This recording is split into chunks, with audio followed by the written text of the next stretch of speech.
I found the chat logs on my wife's anonymous social media account where she was having an affair. She said, "Our son misses you, and so do I. What should we do? Every time I get intimate with him, I feel like vomiting. He's so ugly and out of shape. I'm only doing it because I keep thinking of you. If it weren't for his money, I never would have married him. Darling, why wasn't it you who had money? I really just want to cry." There were also intimate photos and videos of them. My wife's brother, Pete, is always asking me for money. Not long ago, I gave him $30,000, and just yesterday, I found him in the hospital asking for another $50,000. He said he needed it to buy new furniture for his family, and so on. But I knew full well that Pete wasn't concerned with any of that. He was probably going to use it on drinking and partying. Since I didn't have that much cash on hand, I turned him down. He cursed me out and stormed off.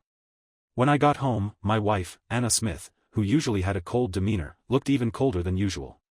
I figured Pete must have gone and complained to her. So today, I hurried to the bank, withdrew the cash, and took it over to him because I didn't want Anna to be upset. If she wasn't happy, I wouldn't be either. But when I got to Pete's door, it was ajar, and I could hear the sound of drunken laughter coming from inside. It must have been his rowdy friends again. I was just going to give him the money and leave, but then I heard him, clearly drunk, saying with pride, "I'll tell you all something. My sister's husband is a total loser. Not only does he raise someone else's kid, but he's always giving that guy money. Do you all know who my nephew Neil's real father is? My sister's husband buys medical equipment from him all the time to help his business.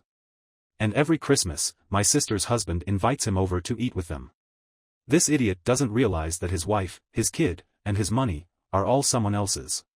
His friends all burst into laughter. "Damn, that's wild. Your sister's husband is such a fool. How dare you talk about your sister's husband's secrets? Aren't you worried we'll spill it? I want to tell the world." Pete scoffed. "What am I scared of? He's so in love with Anna, he's too dumb to see it. I asked him for $50,000 yesterday. And he wouldn't give it to me. Otherwise, you'd already be at the bar with me instead of drinking here at home." The room was full of laughter. But standing there at the door, I felt like I'd been struck by lightning.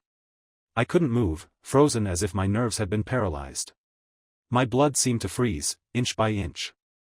I was tightly holding onto the $50,000, my whole body shaking, my scalp tingling.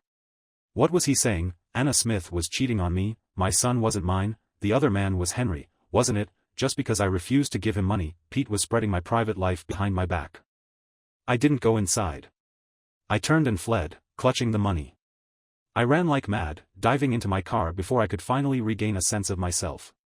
I pressed my hand to my pounding heart, breathing deeply to force myself to calm down. But Pete's words kept echoing in my ears. Just then, my phone rang. It displayed "Darling." It was Anna Smith calling, but why did the word "darling" feel so sharp, so painful? My hands shook as I answered the call. Her cold voice came through the line, "Did you give Pete the $50,000? He said he hasn't received it yet." Her tone was so casual, so matter-of-fact. If this had been before today, I wouldn't have had this feeling. I would have thought of my money as Anna's money, and her brother as my brother. But now, my wife, my son, and even my wife's brother, they might all have nothing to do with me anymore. Why was she still acting so entitled? There was no solid proof yet, so I decided not to alarm them. I needed to stay calm. I came up with an excuse. I was going to give him the money, but Henry said he urgently needed it for a business deal, so I gave it to him instead. That was my way of testing her.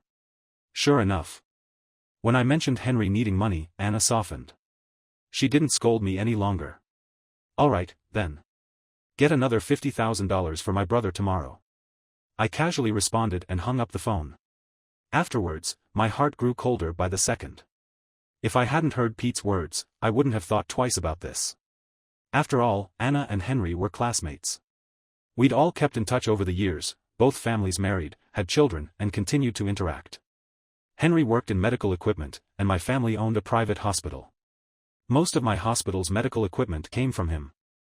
And his company's supplies were almost all purchased by my hospital. As a gesture of gratitude, Henry would always send us gifts during Christmas and come over for dinner. But I never imagined his biggest gift to me would be a son who wasn't even related to me by blood. Even though I had emotionally come to believe Pete's words, the last shred of reason in me demanded evidence. Maybe this was just my excuse to find comfort. I immediately drove back home. When I got there, Anna had already fallen asleep with our 2-year-old son, Neil. Looking at the two of them sleeping soundly, my heart felt like it was stabbed. I eventually gathered the strength to yank a few strands of Neil's hair. He groaned softly in his sleep, turning over but not waking. Once I was done, I carefully tiptoed out of the room. To avoid any unnecessary complications, I put the hair in the car and started driving toward the paternity testing center. It was late, so the paternity testing center was obviously closed, and I ended up sleeping in the car overnight. The next morning, as soon as the paternity testing center opened, I rushed in. The staff seemed startled by my urgency. But when they saw my desperation, they understood. One of the workers said to me, "Sir, no matter how urgent it is, patience is required. We know most customers who come in here leave crying, but there's nothing we can do about that." Her words sent a chill through me. It felt like I already knew the result, but I was just desperately clinging to some hope. After submitting the materials, I checked my phone. But when I looked at the screen, it was completely empty. No messages, no missed calls. This was the first time I hadn't come home for the night, even during work functions. I never did this. Yet Anna didn't ask a single question. Since Neil usually wakes up early, she would have been up by now. She definitely noticed I wasn't home. So, was she not bothered by the fact that I hadn't come home at all? Anna was the most beautiful girl at our school. At that time, only Henry seemed to be a good match for her, and everyone joked about them being together. But neither of them ever acknowledged it, and they didn't end up together. In fact, they were more like enemies than anything else. People speculated that it was because Henry came from a poor family. From the countryside, and Anna's family didn't approve, which is why they didn't get together. After graduation, everyone went their separate ways. Henry started working in the medical equipment industry, while I took over my family's hospital. Anna got a job as an office clerk. By that time, I was the hospital director, and I happened to have a project in common with Anna, so I tried to pursue her. It took a long time and a lot of money, but I finally won her over. I arranged for her to work at our hospital, handling finances and purchasing medical equipment. The following year, we had our son, Neil. Could it be that Anna and Henry got together while she was handling the equipment purchases? I went to the hospital instead of going home. Passing by the finance office, I found Anna already inside. When she saw me, she looked a bit surprised. Then, while tidying her desk, she casually asked, "When are you giving Pete the money today? If you're busy, I can do it for you." A sudden surge of anger flared up inside me, and I couldn't hold it in like I usually did. "I didn't come home last night, and you didn't even ask about it?" She was startled by my reaction. Her eyes full of displeasure, and her tone sharp. "You're a father now, do you really need me to manage you? You have your own legs, go wherever you want." I was momentarily speechless. Then, I noticed her efficiently managing the financial records, and an unsettling thought popped into my head. She is in charge of all the money. "I wonder if my money is still safe," I tentatively asked. "The nanny said Neil has been crying a lot and keeps clinging to you. Why don't you stay at home and focus on him?" Her hand froze, and she suddenly looked up at me with confusion. "George, what do you mean by that? Are you saying I'm not managing the accounts properly?" Seeing her react so nervously, I froze for a moment. Then I realized I had jumped the gun. After all, the paternity test results weren't even in yet. I quickly backpedaled. "No, it's just that tomorrow is Christmas, and I'm worried you might be too tired, and that our son might be neglected." Anna's expression softened slightly, and she returned to tidying up her desk, absent-mindedly saying, "I care about him even more than you do, but I can't trust anyone else to handle our finances. The nanny is at home. And Christmas won't be a problem." It sounded like she was trying to reassure me, but it was also clear she was afraid to let go of control, afraid I might check the books. I decided to be patient and wait a few more days, not making any rash moves. After all, in addition to her handling the finances at my hospital, I had also bought 2 apartments and 2 cars after we got married, all of which were in both our names. They were all considered marital assets. If I made a scene now, she would likely try to claim part of my wealth. If Neil wasn't really my biological son, I had to get proof. I needed evidence to make sure she didn't get a single cent. I wasn't going to let her take everything from me, only to have the rest of my life be one big joke. The hospital is open all year round, but every Christmas to New Year's, I make sure to stay at home. In previous years, I always called Henry early to invite him over for Christmas dinner. But this time, I purposely didn't call, and just stayed home drinking. Anna started getting busy early in the morning. But it wasn't with housework, she was getting dressed up. She put on a brightly colored outfit and applied a delicate makeup look. This dress was one I bought for her, but she usually refuses to wear it. After finishing her lipstick, she didn't even look up as she asked, "Did you call Henry?" I pretended not to understand and asked, "What's the point of calling him for Christmas? He'll want to be with his wife and kids, right?" Her face immediately dropped. "What do you mean? You've invited him every year, and now you're not. Isn't that a bit rude?" Was she panicking? I still insisted.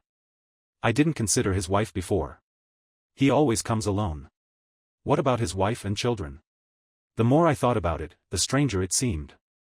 What kind of man would spend Christmas alone at someone else's house? If he did, there had to be a reason for it.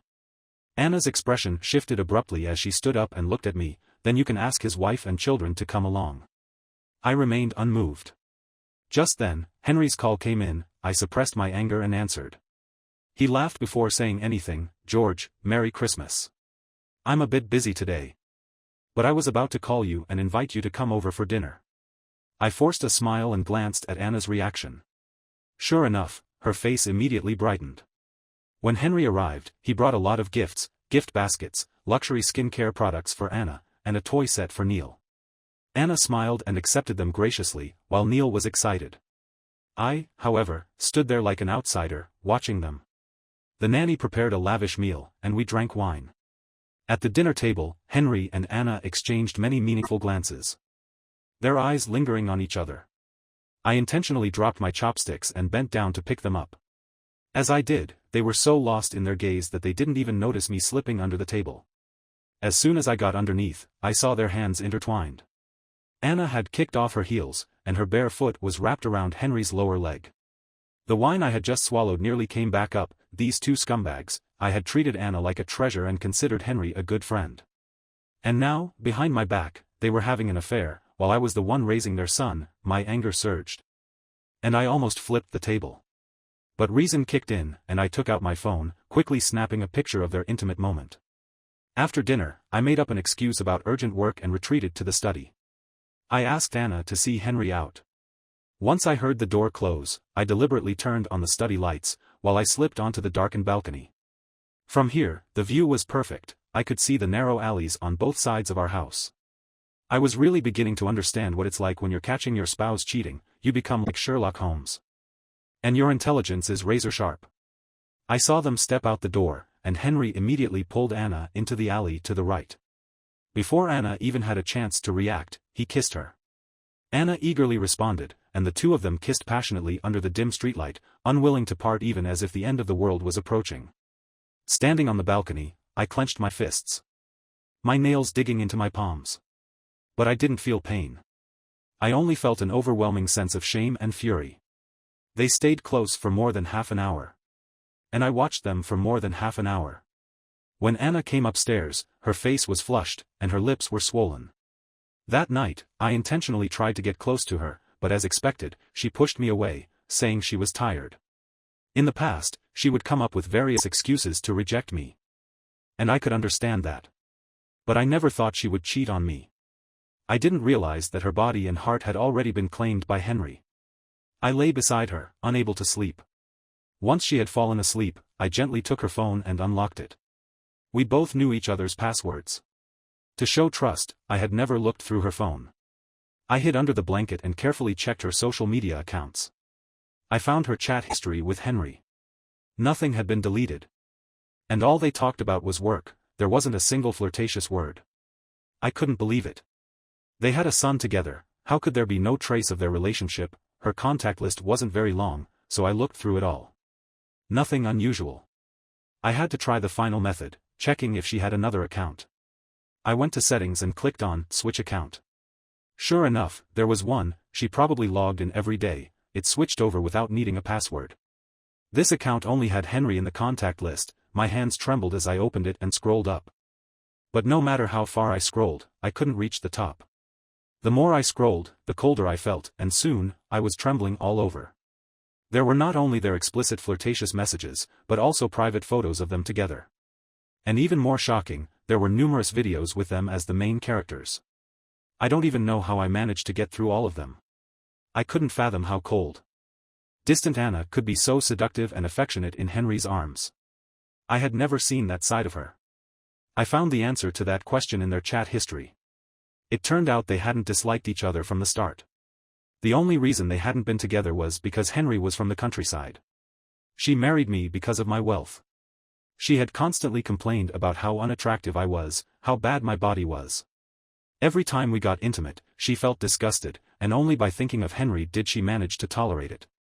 They hadn't even gone to hotels, instead. They had pooled money together to buy a small apartment as their love nest. Anna had used her private savings, and when that wasn't enough, she had took it away $300,000 from the hospital. Henry's money had mostly come from the payments I made to him. So they were using my money to buy a house and have an affair. Every time they met, it was during work hours. After all, both of them had families and couldn't meet easily at night. I forced myself to suppress the disgust and took out my phone to take pictures and save them. Anger and despair kept me awake that night. I spent the whole night smoking on the balcony. My mind was filled with their chat history and the photos and videos. God knows how much effort I had to put in to resist the urge to wake Anna up and ask her why she had done this to me. I didn't even rush out to find Henry and beat him up. Beating them up would be easy. But I didn't want to just do that. It would be too cheap for them. I had to make them pay 10 times the price, or I would never be able to let go. Because of the holiday, the paternity center was closed, and I couldn't get the results anytime soon. I breathed a sigh of relief. In truth, I still held on to a sliver of hope that Neil was my son. The next day, I went with Anna to her parents' house. Her brother Pete was also there. The moment I saw him, his expression was particularly awkward. He probably wanted to suck up to me, thinking about the $50,000 I hadn't given him. But at the same time, he probably didn't want to deal with me, since he still wanted to leech off me. I ignored his awkwardness. Right now, all I wanted to know was whether Anna's parents knew about all of this. I suddenly noticed they had added several new appliances to their home. Mr. Smith was making coffee with me, while Anna and Mrs. Smith were in the kitchen, and Pete was playing with Neil. I glanced at the new TV and casually asked, "Mr. Smith, you've bought quite a few new appliances at home. Why didn't you tell me? I could have transferred the money to you." Mr. Smith took a sip of coffee and said smugly, "That was Henry's doing. He said it was a gift for us. Don't worry, when Pete gets married, we'll be counting on you to help him buy a house." Henry again, and now they were thinking I'd help Pete buy a house. In the past, I would have gladly helped out, but now, they could all just keep their distance. Well, that's what I should do. When the time comes, I'll contribute a lot. Henry is a good guy, he even said he wants to take Neil as his godson. I fully support that. After all, many people say they look alike. I suppressed my anger and continued, discussing how I would help Pete buy a house and car. Afterward, I took a sip of coffee and observed Mr. Smith and Pete out of the corner of my eye. Once they heard my words, their expressions suddenly changed. Pete had already known about everything, and it seemed like Mr. and Mrs. Smith knew as well, which is why they had so readily accepted Henry's goodwill. Once I realized the truth, I felt a sharp coldness inside me. I had been such a fool. Kept in the dark by them all this time. The meal was tasteless to me. Even though I had promised to help Pete buy a house, they all ate happily. But would I really buy him a house? Not a chance. During the wait for the results, I couldn't bear to look at Anna anymore. I stopped touching her and started focusing on exercising. I couldn't change my looks, but at least I could try to get a good body. I didn't want to live with the words she had once said. She seemed a bit surprised, but only scoffed, saying, "Don't bother. You'll look the same whether you're fat or thin." I ignored her. I needed the exercise to burn off the anger in my heart. After a few days of torture, the paternity center finally opened again. As soon as the staff called me, I drove straight there. When I got the report, I immediately hid in a corner, closed my eyes, and took deep breaths for a few minutes before looking at the results. Even though I had mentally prepared myself, I still broke down when I saw that Neil wasn't my son. If anyone had passed by at that moment, they would have seen a grown man crouching in the corner, crying uncontrollably. Once I finished venting, I stood up and drove back to the hospital. I decided to protect my money first and get rid of Anna. I instructed HR to immediately recruit a new financial and procurement officer, and the procurement role had to be filled by a man. As for the finance role, it didn't matter where they came from, as long as they could start the next day. I'd offer a higher salary. HR was quick, and by the afternoon, they had arranged an interview. The person was a friend of theirs. It was a young girl who had just graduated from college and was staying at home. Her name was Selena, and she looked neat and clean, with a fresh and pure appearance. But that wasn't important. What mattered was that she could start immediately. When I brought Selena into the finance office, Anna seemed confused. "George, what are you doing bringing a girl here?" I smiled and said, "I've thought it over and decided it would be better for you to stay home and take care of Neil. Today, by chance, a friend introduced me to Selena. It's better to do it today than to wait for another day, so let's do the handover now." Anna's face immediately darkened, and she refused directly. "I don't need anyone to replace me. I can do it myself. Don't you trust me?" "If I trusted you, I'd already be bankrupt," I stood my ground. "Selena's already here. If I refuse, I'll be letting my friend down. Just rest at home, and I'll hand over all the money I make from now on, okay?" After hearing my promise, her face finally softened a little. After all, my salary and the hospital's profits were several $1,000,000 a year, which was much more tempting than the financial role. She hesitated for a few minutes before finally conceding. "All right then, I'll stay home and take care of Neil." Getting Anna away from the hospital was just the first step. Next, I had Selena thoroughly review all of Anna's actions over the past 3 years. This would take some time, so I decided to interview for the procurement position. The new procurement guy, Luca, was a man with several years of experience in medical equipment purchasing. After the interview, I hired him on the spot. I wasn't sure whether Anna had been in contact with Henry, but the next day, when he came to the hospital and saw that both the financial and procurement staff had changed, he looked confused. Especially when he saw that the new procurement guy was a man and that Anna was nowhere to be found. His expression changed immediately, and he deliberately probed me, saying, "George, you're doing well, huh? How did you hire such a young, pretty girl for the finance position? Where's Anna?" I smiled and replied, "I had her go home to rest and prepare for a second child." His face changed drastically after that. It seemed my made-up excuse had fooled him. Realizing his reaction was a bit too strong, he quickly took a sip of his coffee to cover it up and made some excuse to leave. As I watched him leave, I fell into deep thought. That evening, when I got home, I noticed Anna didn't look well, her eyes were red and swollen. I purposely asked her what happened, and she said she had watched a movie that was so emotional it made her cry. She must have had a fight with Henry later that night. After she fell asleep, I switched her phone to the other account. Sure enough, the two of them had fought earlier that afternoon. Henry had questioned her about why she wanted to have a second child with me. Anna had denied it in confusion, but Henry didn't believe her. He was furious and ranted, "Anna, you can only be mine. You can only have children for me, do you hear me? I won't allow you to have children with George." Anna quickly agreed, saying, "I know. He said that he would give me all his money before I agreed to return home. When he gives me the money, I will give you half of it immediately. Don't be angry, dear." After reading their conversation, I nearly threw up the dinner. What a bunch of scum. If they're so in love, then I'll help them along. The next day, I invited Henry's wife, Alice, out. They had a daughter who was a year older than Neil. She had been born at our hospital, and I had arranged for the best delivery team for them, even giving them a significant discount. Now, it seemed like it was all a waste. Alice was older than Henry, with prominent cheekbones, which made her look both older and fiercer. Compared to Anna, any man would choose Anna. She had no idea why I asked to meet her, especially since our families had only interacted because of past conflicts. This was the first time we'd met alone. I didn't beat around the bush and went straight to the point. "Would you believe me if I told you Henry is cheating?" Alice's face drained of color instantly, and she then sneered, "I believe it. He's been cheating for ages. If it weren't for the financial support from my parents, he would have divorced me a long time ago." I was surprised. "You knew he'd cheated many times?" She smiled faintly.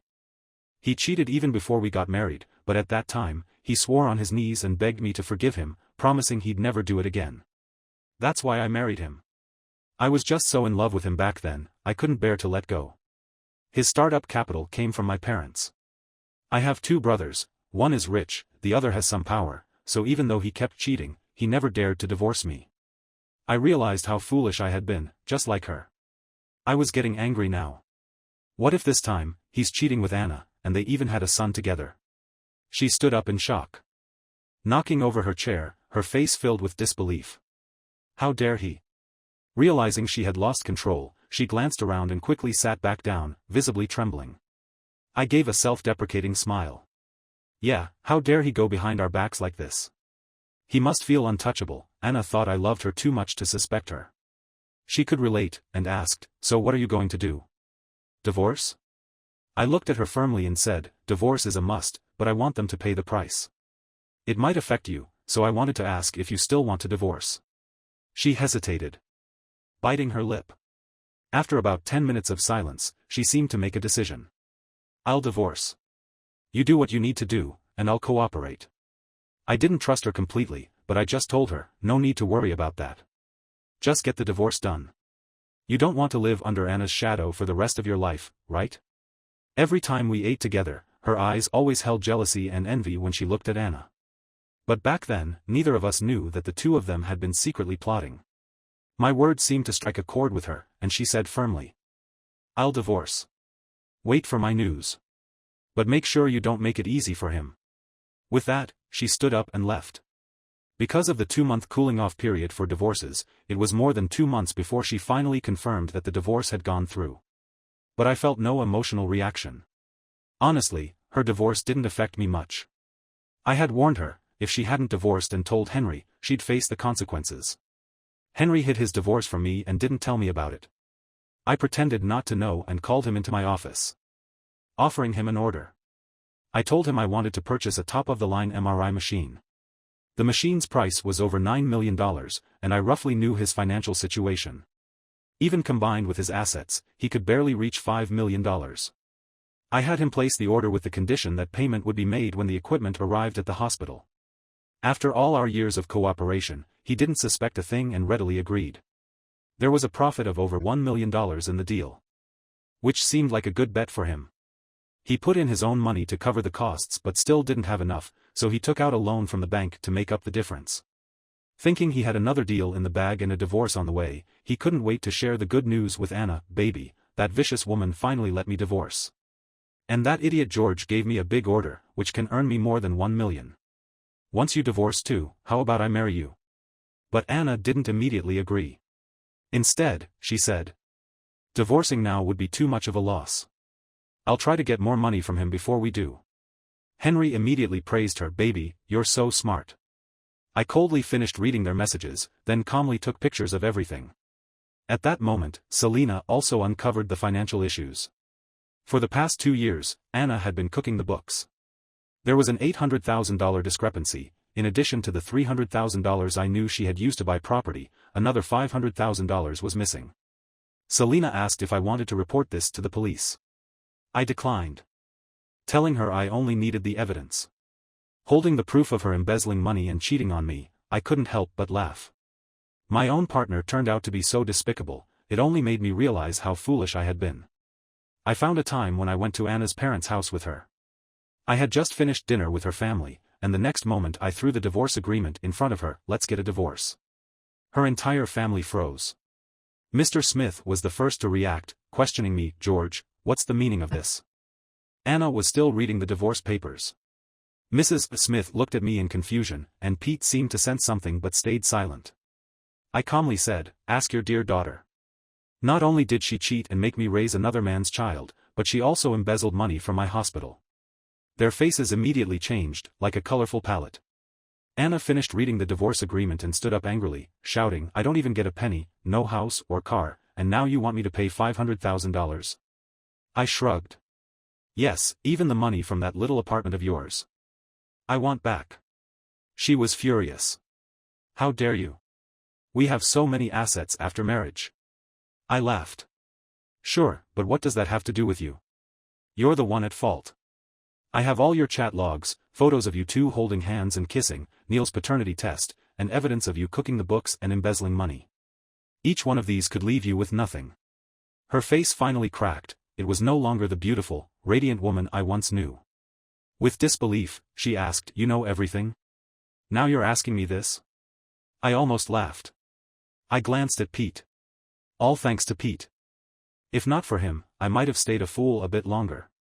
They all turned their gaze to Pete, who immediately flinched, stammering, "No, it's not me, he's lying." I sneered. "If it weren't for you drunkenly running your mouth about how I didn't give you money and your shady friends ruining my reputation, I wouldn't have known." Mr. Smith finally understood what was happening, his face red with fury. He stormed over and kicked Pete in the side. "Idiot. You've made me lose my mind. Now Anna's marriage is gone, and you won't even buy a house." Mrs. Smith also glared at me, her eyes full of resentment. This ungrateful bunch. After Pete had been beaten enough, Anna calmly shouted, "All right, stop hitting him. If he wants a divorce, let him have it. Anyway, Henry's divorcing too, and he still has money. Marrying him sounds fine, don't you think?